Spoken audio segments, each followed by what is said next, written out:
திருப்பத்தூர் மாவட்டம் ரெக் உரிமையாளர்கள் சங்கம் சார்பில் போர்வெல் ஃபீட் மற்றும் டீசல் உதிரி பாகங்கள் விலை உயர்வை கண்டித்து போர்வெல் உரிமையாளர்கள் வேலைநிறுத்த போராட்டத்தில் ஈடுபட்டுள்ளனர். இதுகுறித்த கூடுதல் விவரங்களை செய்தியாளர் செந்தில்குமார் வழங்க கேட்கலாம். வணக்கம் செந்தில்குமார், அங்கு போர்வெல் உரிமையாளர்களினுடைய இந்த போராட்டத்தில் எத்தனை பேர் பங்கெடுத்திருக்கிறார்கள்? இதனால் எத்தகைய வேலைகள் பாதிப்படைந்திருக்கிறது? அவர்களுடைய போராட்டத்தினுடைய கோரிக்கைகள் முழு விவரம் என்ன? திருப்பத்தூர் மாவட்டம் ரிக் உரிமையாளர்கள், அதாவது போர்வெல் உரிமையாளர்கள் தொடர்ந்து வேலை நிறுத்த போராட்டத்தில் ஈடுபட்டு வருகின்றனர்.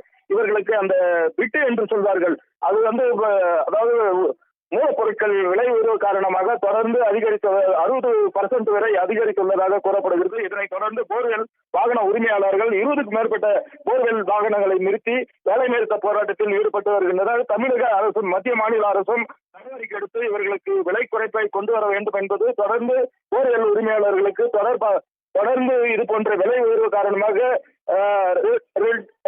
டீசல் மற்றும் உதிரி பாகங்கள் பல்வேறு விலை உயர்வு காரணமாக இவர்கள் விவசாய நிலங்களில், அதாவது போர்வெல் அமைப்பதற்கு நஷ்டத்தை ஏற்படுத்தி வருவதாகவும் கூறப்படுகிறது. இவர்களுக்கு போர்வெல் அமைக்கும் உரிமையாளர்களுக்கு மட்டும் ஜிஎஸ்டி வரி செலுத்தப்படுவதால் தொடர்ந்து பெரும் பாதிப்பை ஏற்படுத்தி வருவதாகவும், அதே போல விவசாய நிலங்களுக்கு இதை பயன்படுத்துவதால் பல்வேறு பாதிப்புகள் ஏற்படுத்தி வருவதாகவும், விலை உயர்வு காரணமாக தொடர்ந்து போராட்டத்தில் ஈடுபட்டு வருவதாக கூறப்பட்டு திருப்பத்தூர் மாவட்ட போர்வெல் உரிமையாளர்கள் தொடர்ந்து வேலை நிறுத்த போராட்டத்தில் ஈடுபட்டு வருகின்றனர். இதனால் வேலை நிறுத்தத்தால் 500க்கும் மேற்பட்ட ஊழியர்கள் பாதிக்கப்பட்டுள்ளனர். தொடர்ந்து திருப்பத்தூர் மாவட்டத்தில் தொடர்ந்து போராட்டம் நடைபெற்று வருவது குறிப்பிடத்தக்கது. கலைஞர் விவரங்களை வழங்கியமைக்கு நன்றி செந்தில்குமார்.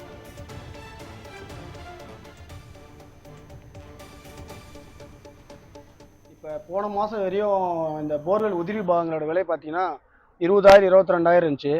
இப்போ கடந்த ஒரு வாரமாக இந்த போர்வெல் பிட்டு ஹேமரு இந்த டீசலோட ரேட்டு பார்த்தீங்கன்னா 3 மடங்கு அதிகமாகிடுச்சு. அதனால் எங்களால் இந்த போர்வெல் தொழிலை செய்ய முடியல.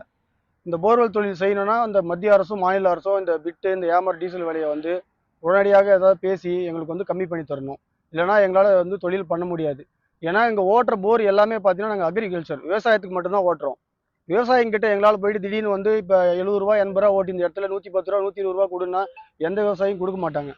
அதனால் மத்திய அரசும் மாநில அரசும் உடனடியாக தலையிட்டு இந்த பிட்டோட ரேட்டை கம்மி பண்ணி தருமாறு தாழ்மையோடு கேட்டுக்கொள்கிறோம். ஒரு 50 குடும்பம் இதை நம்பி இருக்குது இந்த மாவட்டம் இது. ஆனால் நாங்கள் எந்த விவசாயிக்கிட்டே போய் ஜிஎஸ்டி போட்டு எங்களால் வாங்க முடியறதில்ல. எங்களுக்கு ஒரு போருக்கு மிஞ்சி போனால் ஒரு 5,000 10,000 வந்துச்சுன்னா நாங்கள் 15,000 ரூபாய் வரியே கட்டுற மாதிரி இருக்குது. அதனால் இந்த போர்வெல் தொழில் ரொம்ப நலிவடைஞ்சு போயின்னு இருக்குது. இந்த ஜிஎஸ்டி வரி குறைப்பும் எங்களுக்கு கண்டிப்பாக பண்ணி கொடுத்தா தான் நாங்கள் போர்வெல் தொழிலை ரன் பண்ண முடியும் இருக்கிறோம். இருந்து 21ஆம் வரி அறிவிச்சிருக்கிறோம். இது ரேட்டு குறையலாம் ரேட்டு குறையில 10ஆம் தேதி 21ஆம் வரி அறிவிச்சிருக்கிறோம். இந்த ரேட்டு குறையலாம் இன்னும் எக்ஸ்டெண்ட் பண்ணுவோம். ரேட்டு குறையிற வரை நாங்கள் காலவரையற்ற வேலை நிறுத்தம் பண்ணலான்னு இருக்கிறோம்.